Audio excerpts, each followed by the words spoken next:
ये भी कहा गया याचिकाकर्ताओं का तर्क है कि यह अधिनियम कौशल आधारित खेलों पर प्रतिबंध लगाकर संविधान के अनुच्छेद 19(1)(g) का उल्लंघन करता है। केंद्र सरकार से तो जवाब मांगा ही गया है, लेकिन ये जो दलील दी गई है उस पर फिर क्या? देखिए, यहाँ पर ये अपने आप में महत्वपूर्ण है कि एक तरफ तो ऑनलाइन गेमिंग में जो स्किल बेस्ड गेम है वो उनको बढ़ावा देना, ई स्पोर्ट जिससे सरकार ने कहा इस कानून के तहत जो ऑनलाइन गेमिंग रेगुलेशन कानून है जिस पर हम लगातार रिपोर्ट करते आ रहे हैं, इस कानून के तहत एक तरफ तो ई स्पोर्ट्स को बढ़ावा देना है और दूसरी तरफ सरकार ने अपनी मंशा स्पष्ट कर दी है कि किसी भी तरह की सट्टेबाजी या जहां पैसा इन्वॉल्व है जो गलत दिशा में एक तरह से युवाओं को या बच्चों को भ्रमित करता है और बच्चों लोगों के लाखों करोड़ों रुपए डूब गए, कई केस स्टडी सामने आ गई। इसको लेकर ये कानून बना और इसको चुनौती सबसे पहले दी गई कर्नाटक हाई कोर्ट में और उसके बाद दिल्ली हाई कोर्ट में भी याचिकाएं लगी और इन सभी याचिकाओं को क्लब करने जी, और कहीं ना कहीं अब ये देखना होगा कि जो तमाम बातें दी गई हैं, जो तमाम दलीलें दी गई हैं, उस पर क्या कुछ बात जो है वो सामने आती है। बहरहाल सुप्रीम कोर्ट ने केंद्र सरकार को इस पूरे मामले में जवाब दाखिल करने के लिए कहा है और देखिए याचिकाकर्ताओं का दावा है कि ये कानून कौशल आधारित खेलों को भी प्रतिबंधित करता है, जो संविधान के तहत अनुच्छेद 19(1)(g) के तहत मौलिक अधिकारों का उल्लंघन है। याचिका का कारण जो है वो आप ये भी समझिए कि याचिकाकर्ता ऑनलाइन गेमिंग कानून को चुनौती दे रहे हैं, जो ऑनलाइन मनी गेम्स और संबंधित विज्ञापनों पर प्रतिबंधित लगाता है। तो ये बेहद महत्वपूर्ण दिन हो सकता है और ऐसे में आप ये भी समझिए कि जब ये कानून लाया गया था तो इसका एक बहुत बड़ा वर्ग ऐसा था जो लगातार इस पर सवाल भी उठा रहा था। संभव अपनी बात भी पूरी करें और ये भी बताएं कि अब इस पूरे मामले में आगे क्या स्कोप नजर आ रहा है।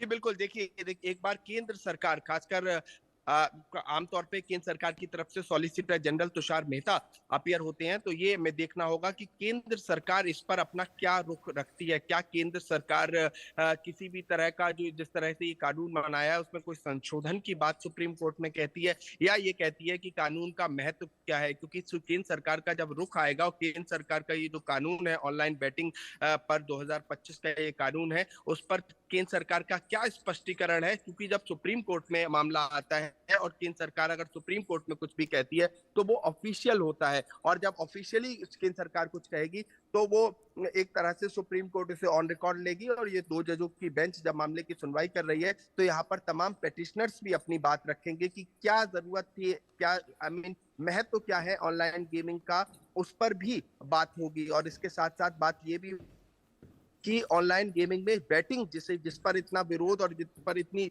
दिक्कतें हो रही हैं, जिस पर इतने सवाल खड़े हो रहे हैं और जिस पर ये कहा जाता है कि ये बच्चों को गुमराह करती है ऑनलाइन बैटिंग जिसे कहा जाता है सट्टेबाजी। ठीक है, संभव रहिए तो आप हमारे साथ, हम आगे भी आपसे क्यों बातचीत करेंगे, जानने की कोशिश करेंगे। ऑनलाइन गेमिंग के जो 4 सख्त नियम है वो अपने दर्शकों को हम समझा देते हैं ग्राफिक्स के जरिए। जी हाँ, कि वो क्या नियम है जिस पर रोक की बात हो रही है। रियल मनी गेम्स पर रोक। देखिए, मनी बेस्ड गेम ऑफर करना, चलाना, प्रचार करना गैर कानूनी है, ये बात कही जा रही है। ये जो 4 सख्त नियम है ऑनलाइन गेमिंग कानून में।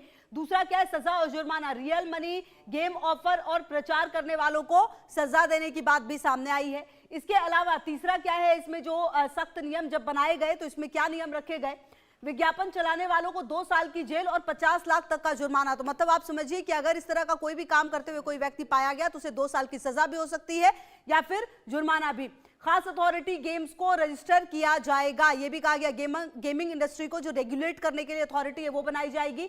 रियल मनी गेम पर भी नजर रखी जाएगी। जो रेगुलेटरी अथॉरिटी है, मतलब कि कोई एक ऐसी अथॉरिटी हो जो नजर रखे कि आखिरकार क्या चल रहा है, नहीं चल रहा है, किस तरह से गेम जो है वो सामने आए हैं। बिना पैसे वाले गेम्स को बढ़ावा दिया जाएगा, मतलब जिसमें पैसों का बहुत ज्यादा सरोकार ना हो वैसे गेम्स को ही बढ़ावा दिया जाएगा, क्योंकि कुल मिलाकर पैसों की बात अगर सामने आई है तो कहा यही जा रहा है कि यह अवैध रूप से पैसों का जो लेन देन है वो चल रहा है। बहरहाल देखिए, तो ये पूरा जो ऑनलाइन गेमिंग कानून है उसमें 4 सख्त नियम हम आपको बता रहे थे कि किस तरह के जो नियम है वो सामने आए हैं, किस तरह से इन नियमों के सख्त होने पर जो सवाल है वो कई सारे उठे थे। बहरहाल अब जब पूरा मामला वहां पर पहुंचा है और अब केंद्र सरकार से जब जवाब मांगा गया है तो क्या कुछ जवाब उनकी तरफ से दिया जाएगा।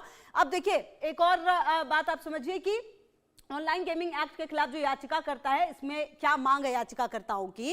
याचिकाकर्ता जो है वो ये कह रहे हैं कि आईटी एक्ट की धारा 69A के तहत सभी ऑनलाइन बेटिंग जुआ प्लेटफॉर्म्स को ब्लॉक किया जाए। इन ऐप से जुड़े बैंकिंग और यूपीआई लेनदेन पर तत्काल रोक लगाने पर जो 18 सीबीआई, ईडी और इंटरपोल के जरिए ऑफशोर कंपनियों से 2 लाख करोड़ रुपए से ज्यादा की कर वसूली की जाए।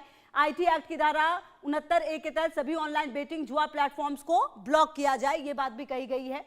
और इन ऐप से जुड़े बैंकिंग और यूपीआई लेनदेन पर तत्काल रोक लगाने का प्रावधान लाया जाए। गूगल प्ले स्टोर और एप्पल ऐप स्टोर के निर्देश दिए जाए कि वो सिर्फ लाइसेंस प्राप्त गेमिंग ऐप्स को ही अनुमति दे। 18 से कम उम्र के बच्चों को किसी भी रियल गेम या ई स्पोर्ट्स में भाग लेने की अनुमति ना हो। सीबीआई, ईडी और इंटरपोल के जरिए ऑफशोर कंपनियों के 2 लाख करोड़ रुपए से ज्यादा कर वसूली की जाए। तो ये अगर आप समझे तो ऑनलाइन गेमिंग एक्ट के खिलाफ जो याचिकाकर्ता है और जो याचिकाकर्ताओं की मांग है वो रखी गई है। तो अब याचिकाकर्ताओं की जब मांग इतनी सारी सामने आई तो कहीं ना कहीं कुल मिलाकर अब आप ये समझिए कि अब देखिए ऑनलाइन गेमिंग कानून को 3 हाईकोर्ट में चुनौती दी गई। Club boom, 11 sports, head digital works and Karnataka high court में कानून के खिलाफ याचिका डाली गई है। Online carrom platform Bagheera carrom ने भी दिल्ली हाईकोर्ट में याचिका डाली है। तो ये जो अब सब कुछ जो है वो सुप्रीम कोर्ट में है, क्योंकि अब सुप्रीम कोर्ट ने कह दिया कि जो तमाम याचिका है वो यहीं पर सुनवाई होगी और यही वजह है कि तमाम याचिकाओं के साथ ये जो 3 याचिका है इसकी भी सुनवाई सुप्रीम कोर्ट में भी